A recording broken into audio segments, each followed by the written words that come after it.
crendo como Jesus. Abra sua Bíblia em João, capítulo 14. Sua Bíblia impressa ou a sua Bíblia online pelo app da YouVersion. João 14, João capítulo de número 14, 9 a 11. Diz assim. Inclusive quantos aqui estão lendo o nosso devocional? Amém. Palavras proféticas. Está sendo uma bênção, não está? Eu estou sendo extremamente abençoado de novo, quando Deus me deu para escrever e quando eu leio também. Então, você que está lendo, vamos até o fim, é como um voto também, como um alimento diário. E você que ainda não está, pegue, passe lá na livraria e adquira o seu e vamos juntos. Mas também esteja lendo a Bíblia. Quantos estão fazendo a leitura bíblica ou pela primeira vez ou repetindo? Levanta a sua mão. Amém. Que Deus abençoe. Ou a Bíblia te afasta do pecado, ou o pecado te afasta da Bíblia. É das duas uma. Então, fique com a palavra de Deus. Eu vou ler aqui na NVT, ali na nossa livraria. Chegou essa semana muitas Bíblias novas, tanto de estudo quanto normal. Vou ler numa NVT, uma nova, que destaca as palavras de Jesus aqui em vermelho. Então, na NVI, João 14, 9 a 11, vai estar no multimídia, eu vou ler também na NVT. Diz assim, Jesus respondeu, Filipe, estive com vocês todo esse tempo e você ainda não sabe quem eu sou? Quem me vê o Pai. Então, por que me pede para mostrar o Pai? Verso 10. Você não crê que eu estou no Pai e o Pai está em mim? As palavras que eu digo não são minhas, mas do Pai, que permanece em mim e realiza suas obras por meu intermédio.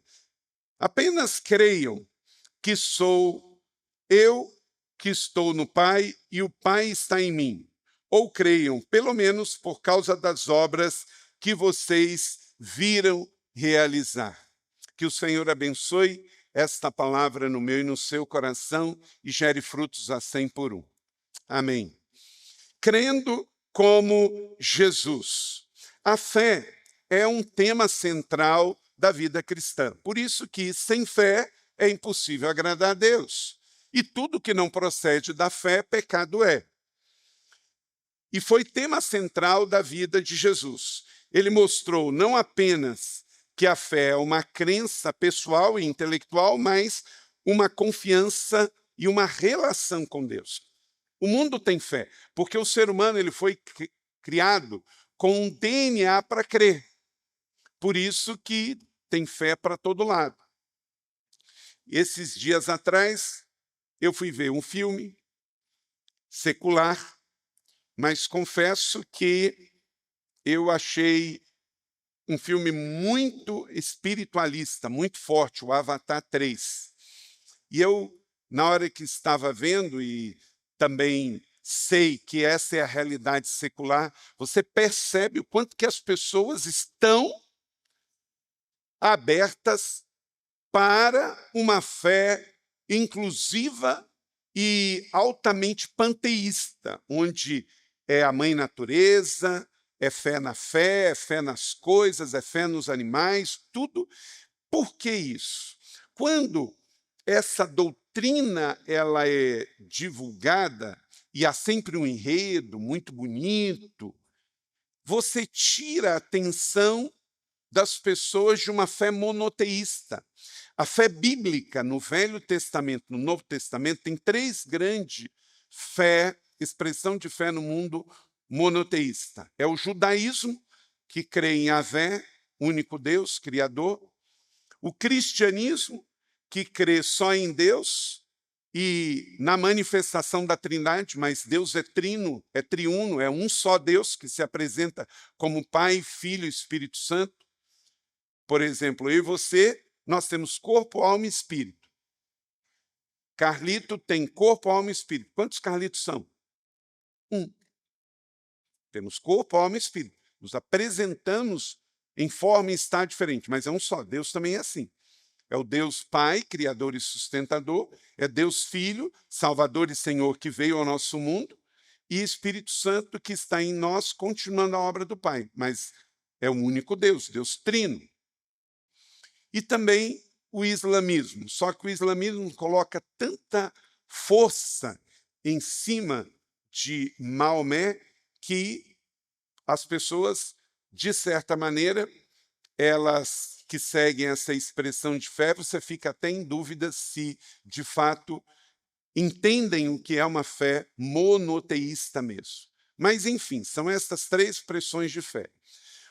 As outras todas no mundo, budismo, shintoísmo, animismo, elas são todas muito inclusivas e abertas, onde toda expressão de fé, o hinduísmo, por exemplo, tem 33 milhões de deuses. Quando nós escolhemos crer, você tem que saber que vai crer num mundo altamente religioso e espiritualista, onde tudo tem muita expressão de fé, como eu falei sobre esse filme. E você quer um conselho sobre esse filme? Nessas férias, se você não foi, não vai. Não vai. Não perca tempo, dinheiro, não vai. Se tivesse um irmão falado comigo assim, não vai, eu não iria. Mas ninguém me falou nada. Parece que os crentes vêm e ficam quietos. Não, quando você for ver um filme que não é bom, fala, meu irmão, quer fazer um favor? Não vai. Né? Para não perder tempo e dinheiro. Não é ser radical, não é ser todo filme que você não pode ver, não é isso. É que tem alguns que não vale a pena, e eu fico pensando assim, por quê? Por exemplo, eu tenho uma fé muito segura no Deus único, todo-poderoso. Mas você pega uma pessoa recém-convertida, ou que ainda está construindo a sua relação com Deus de fé, fica ali assistindo aquilo tudo e com todo aquele enredo, no final ele fala assim, mas será? Né? E, às vezes, isso é danoso por isso, porque as pessoas acabam num processo que não estão tão amadurecidas, podem ter a sua fé fragilizada. Ou uma criança, um jovem, um adolescente, um recém-convertido que está na sua fé em formação. Então, muito cuidado com isso. Então, a fé é um tema central na vida cristã de Jesus, da Bíblia, e deve ser nossa também. E nesta palavra, nesse sermão, temos que pensar em crer como Jesus. Então, vamos explorar aqui alguns aspectos de como foi a fé que Jesus desenvolveu e que está descrita nos evangelhos, como no texto de João que eu li. Primeiro, como Jesus, hoje você precisa crer na soberania de Deus. Você pode dizer isso comigo? Crer na soberania de Deus. Por que é importante crer na soberania de Deus, querida igreja? Porque você vai ver coisas acontecendo que, se você não crê que Deus é rei, Ele tudo tem nas suas mãos, Ele é soberano, Ele tudo vê, você vai ser tentado a desconfiar das intenções de Deus. Ah, mas tem tanta pobreza no mundo, tem tanta miséria, tem tanta violência, tem tanta dor. Eu estou sofrendo, será que Deus não está vendo isso? É que nós vivemos num mundo de causa e efeito. Tudo é atingido nesse mundo por causa do pecado original de Adão e Eva. Então, existe todo um efeito colateral, mas quando você escolhe crer acima de tudo, Deus como soberano, você sabe que Deus não é culpado de nenhum desses efeitos colaterais da escolha do homem. Portanto, eu lhes digo, não se preocupem com a sua própria vida, quanto ao que comer e beber, nem do seu próprio corpo, quanto a vestir. Não é a vida mais importante que a comida e o corpo mais importante que as roupas? Observem as aves do céu, elas não semeiam, nem colhem, nem armazenam em celeiros, contudo, o Pai de vocês, que está no céu, as alimenta. Não vale vocês muito mais do que elas? Amém? Então é assim. Trabalhe como se tudo dependesse de você, mas também tenha fé, como se tudo dependesse de Deus. Não se deixe vencer por ansiedade. O que é ansiedade? A ansiedade é uma insegurança que vai crescendo quanto ao futuro. Ao que eu vou comer? Onde eu vou trabalhar? Quem vai cuidar de mim? Isso vai crescendo, crescendo, e se você não tiver uma fé forte, esta ansiedade toma o lugar da sua fé. Então, o filho sempre acreditou na soberania do pai. E aí ele ilustra, como nesse texto de Mateus capítulo 6, você sabe que Mateus capítulo 6 faz parte do Sermão da Montanha, Jesus pregando para as pessoas. Neste texto do Evangelho, Jesus ensina a gente confiar na provisão de Deus. Diga comigo, Deus proverá. Toda vez que você estiver numa situação que você precisa confiar, bota a mão no seu coração, respire fundo, Deus proverá. Deus é Jeová Jireh. Ele vai prover tudo o que você precisa. Crer na provisão de Deus é um descanso. Isso enfatiza a soberania de Deus na criação. A confiança em Deus deve prevalecer as preocupações materiais. Como que você lida com preocupações diárias? Você ora, você lê a Bíblia, você descansa, refletindo nas palavras de Deus como seu provedor. Segundo, como Jesus, você precisa também, além de crer na soberania de Deus, crer nas promessas de Deus. Deus é fiel e ele promete. Respondeu Jesus, tenham fé em Deus. Eu lhes asseguro que se alguém disser a esse monte, levante-se e atire ao mar, e não duvidar em seu coração e crer que acontecerá, diz, será feito. A fé é o firme fundamento das coisas que não se veem, mas se esperam e creem.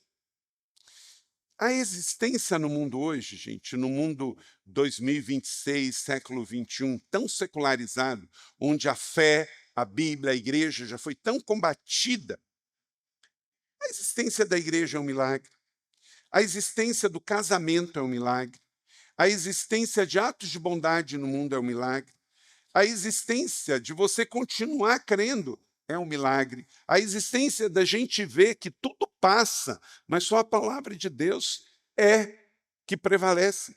Pensa bem, eu comprei essa Bíblia aqui ontem.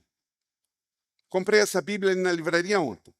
A Bíblia é o primeiro livro impresso da humanidade. 1517. Primeiro livro impresso da humanidade. Aí passam mais de 5 séculos. Mais de 500 anos.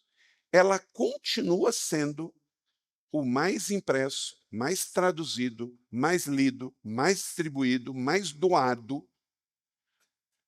Eu sou escritor, já fiz mais de 30 livros. Você escreve um livro, daqui a pouco, por melhor que seja, ele vai perdendo o impacto, não vende mais. Não existe livro escrito por homens, mesmo acerca das coisas de Deus, que continua vendendo.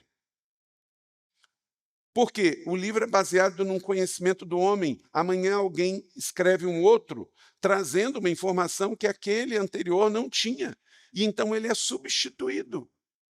A Bíblia não. A Bíblia nunca será substituída, porque é uma palavra de Jesus em Mateus, Marcos, Lucas e João. Passará os céus e a terra, mas minhas palavras jamais passarão.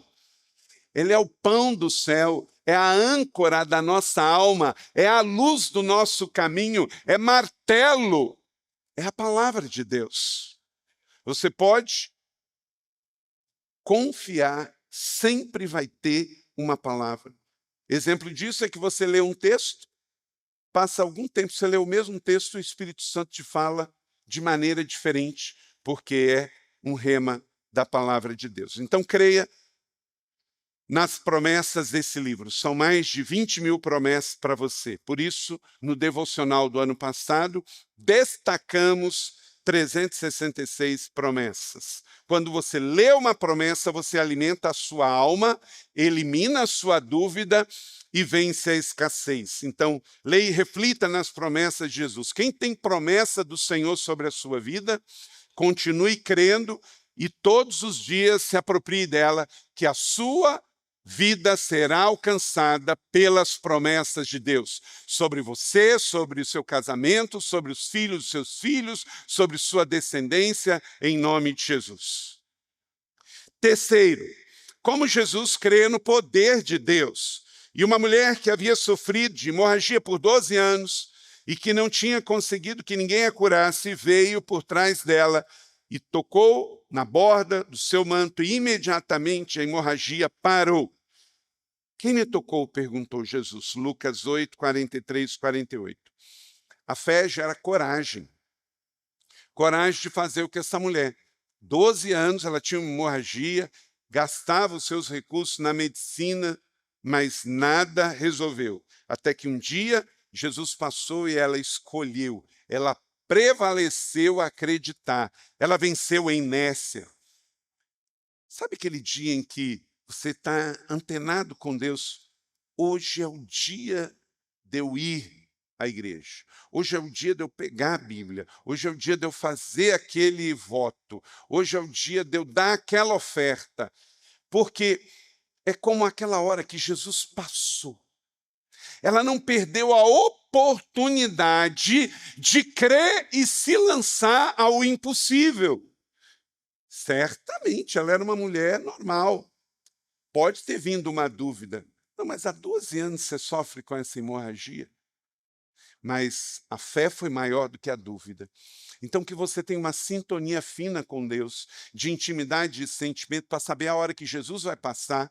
E a hora que Ele vai passar, você vai e aplica a fé, você toca através da leitura bíblica, da oração, de vir à igreja, de ficar em pé, de dar uma oferta, de semear, de fazer algo que você entenda que é o seu levantar, que é você ir tocar. Jesus curou todo mundo do seu tempo? Não. Mas todo mundo que o tocou de uma forma especial, teve um encontro com ele, teve a sua vitória. Zaqueu. Não está na Bíblia que você tem que subir numa árvore para ver Jesus, mas ele fez o que não era usualmente feito, para pegar a oportunidade para ver o seu milagre acontecer. Então, a fé verdadeira nos encoraja e nos alinha na hora certa que Jesus vai passar. Quem aqui precisa de uma intervenção divina em alguma área da sua vida? Amém. Liga no céu o que estamos ligando aqui na terra. E que você esteja sensível na hora de se dirigir para o seu milagre. E seja feito na terra assim como no céu. Quarto, crer na autoridade de Jesus. Quando Jesus entrou em Cafarnaum, um centurião, quer dizer, chefe de 100 homens romanos, veio a ele pedindo-lhe ajuda. Senhor, meu servo está em casa paralítico e sofre muito. Jesus disse, eu vou curá-lo. O centurião, porém, respondeu, não sou digno que o senhor entre na minha casa. Basta que o senhor diga uma palavra e o meu servo será curado. Uma palavra. Uma palavra. O centurião demonstrava uma fé notável, diferenciada. Olha para cá. Jesus não faz acepção de pessoas, mas faz de atitude de fé. Um crente encostado, largado, vem para a igreja. Aí viaja, como a gente usa uma expressão no português, viaja na maionese. Né? Tá tudo acontecendo aqui, ele está pensando no carro que ele tem que lavar no domingo à tarde. Inclusive, um parênteses, usa o seu domingo para outra coisa. Né? E ele está, mas não está. Aí se tem que ficar em pé, ele fica sentado. Se tem que ficar sentado, ele fica em pé. Se tem que chegar, ele está saindo. Está na contramão que o Senhor te dê um alinhamento, de você estar firme no propósito alinhado com Deus. Alegrei-me quando me disseram, vamos à casa do Senhor. 2026 pode ser o ano da volta do Senhor Jesus, que Ele não te pegue distraído, que você esteja ativo, no lugar certo. Uma vez uma pessoa me falou assim, pastor, e se Jesus chegar e eu estiver num ato de pecado? Então, o pecado ele tem que ser uma coisa como errar o alvo, gente. Todos nós somos pecadores, porque a Bíblia diz: todo homem é pecador. Agora, tem aquele pecado que é porque você está neste mundo e a sua carne é, de natureza do pecado.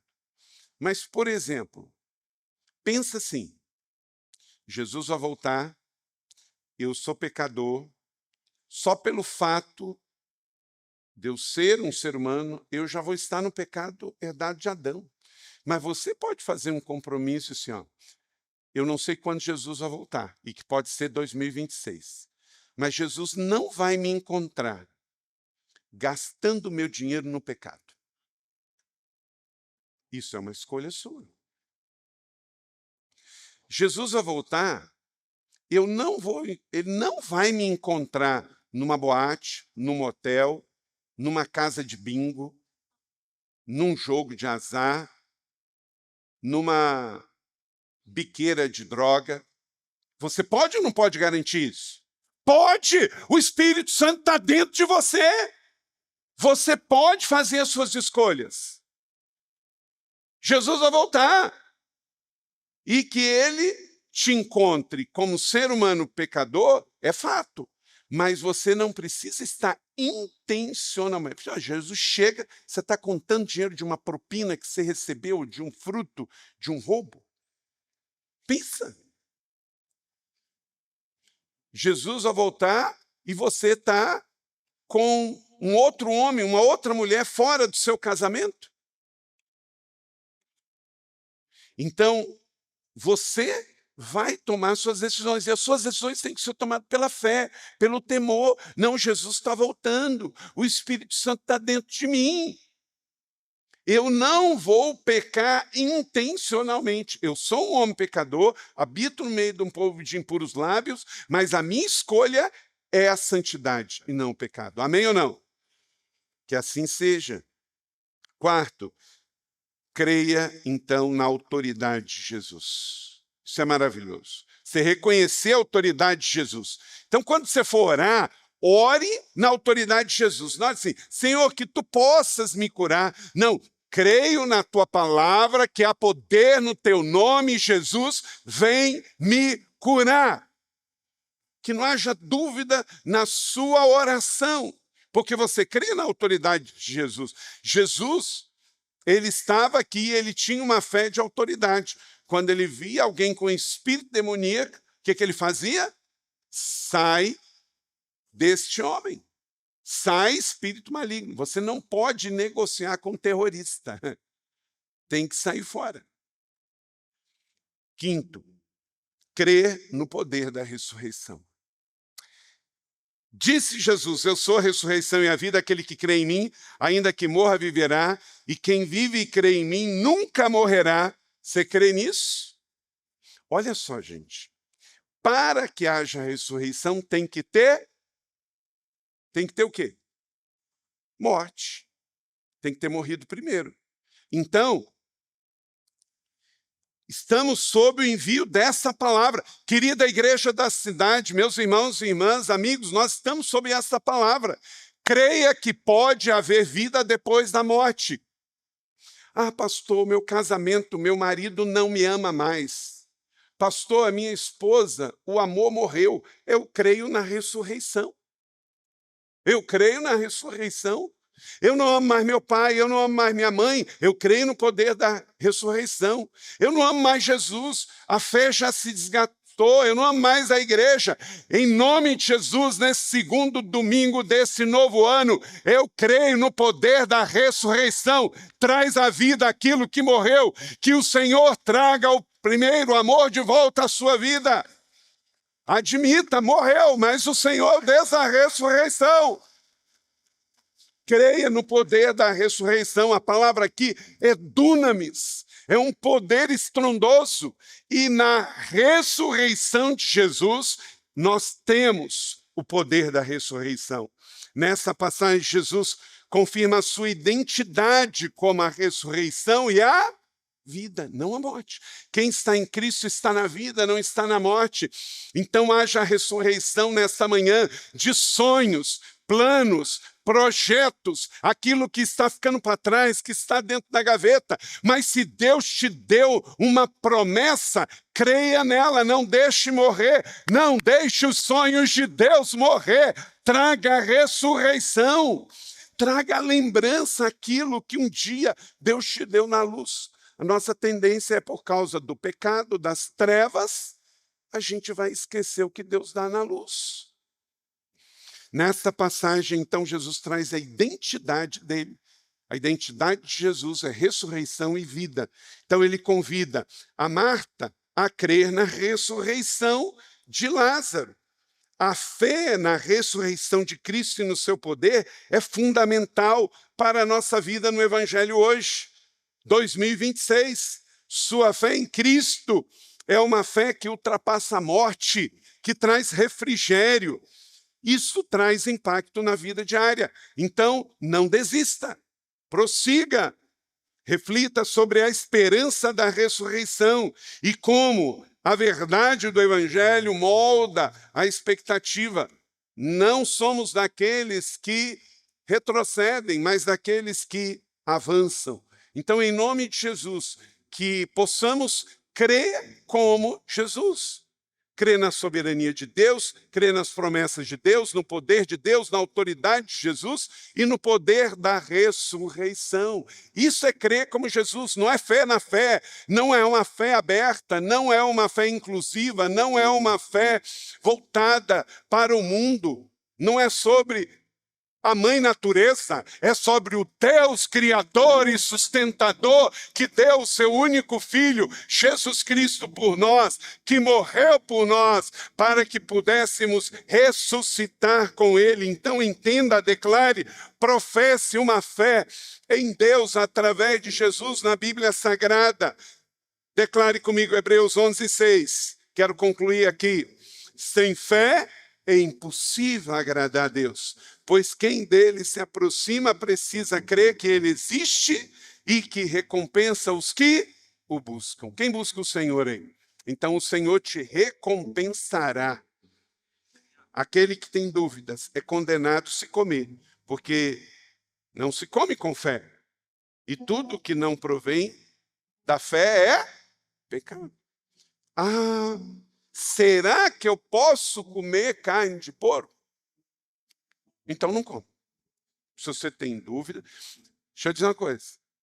Se você não crê que Jesus Cristo já te livrou do pecado e do jugo da lei, se ainda tem alguma dúvida, será que eu... Aí já deu dúvida. Aí se você fizer, está em pecado. Você tem que ter convicção, não é dúvida. Eu creio que Jesus morreu, ao terceiro dia ressuscitou, ele vivo está, então tudo que é de comer é purificado, e eu vou dar a graça, vou orar se tiver algum mal. Gente, quer mais mal do que comida altamente transgênica? Às vezes você fica olhando. A questão não é se a carne é bovina, suína, de frango. Sabe lá onde esse frango andou até chegar no seu prato, irmão? Então, se você não cuidar, você vai ficar neurótico também. Então, tenha fé, ore, consagre, entregue tudo para Deus. Um casal, gente, coisa mais linda. Um shopping mall cheio de pessoas, aí tem uma praça de alimentação lotada. Aí vai você, seu cônjuge, senta ali na praça, guarda o celular, a carteira, segura a mão e ora. Também, né? Porque orar e vigiar, né? Então, guarda o celular, guarda a carteira, segura a mão do seu cônjuge e com a praça cheia, ora. Gente, isso é uma declaração de fé tão linda. Ver um pai, a mãe segurando a mão de um filho, orando. Povo desesperado para comer. E você dando um sinal de fé, de gratidão. celebrando a bondade de Deus. Isso já é uma pregação, gente. Você pegar. Eu sei que é mais prático usar o celular, mas, gente, foi uma coisa que eu gosto, sabe? Eu gosto de ter uma Bíblia de papel, eu gosto para ler, eu gosto para grifar, mas também gosto de andar com ela. No avião eu abro a minha Bíblia e tem gente que fica olhando. É uma pregação nos dias de hoje. Entende? É importante. É um sinal que você está dando, você está comunicando. Crer em Jesus é dar nomes. Faz parte do credo niceno. Papa Leão XIV foi à cidade de Nicéia, antiga cidade de Nicéia, hoje, lá na Turquia. Lá esse credo com os primeiros bispos da igreja, 1.700 anos atrás, gente. Nós estamos falando no ano 320. Crê em Deus Pai, Deus Filho, Deus Espírito Santo. Definir. Quando você define a sua fé, creio na Bíblia, creio na igreja, na ressurreição dos santos. Sua fé está definida, posicionada no mundo espiritual. Tenho fé. Então não tem fé. Zoroastro tinha fé. O cara olha para a estrela, tenho fé. Olha para a bananeira, tenho fé. Não. Uma fé definida, que ativa esses princípios. Porque quem ativa esses princípios na sua fé, definiu quem é. É como Jesus. É como Jesus. Porque o diabo não declara isso. Os que creem em heresias não declaram isso. Mas eu e você temos essa fé. E essa fé é a fé que trouxe Jesus ao nosso mundo. É a fé que levou Jesus ressurreto. É a fé que trouxe o Espírito Santo. É a fé que nos faz viver 21 séculos depois. E é a fé que crê, Maranata, vem Jesus. Uma fé bíblica, viva, ativa e que está em movimento e que continua servindo uns aos outros, enviando missionários, plantando igrejas, ofertando para o reino de Deus, abrindo instituições para cuidar do próximo. Uma fé que tem implicações para mudar a realidade. Uma fé que ajuda a pessoa a sair do álcool, das drogas, da mentira, da prostituição, coloca o homem para andar, o casal para celebrar. Essa é a fé. Uma fé que é uma força em movimento. Você crê e recebe essa palavra da fé?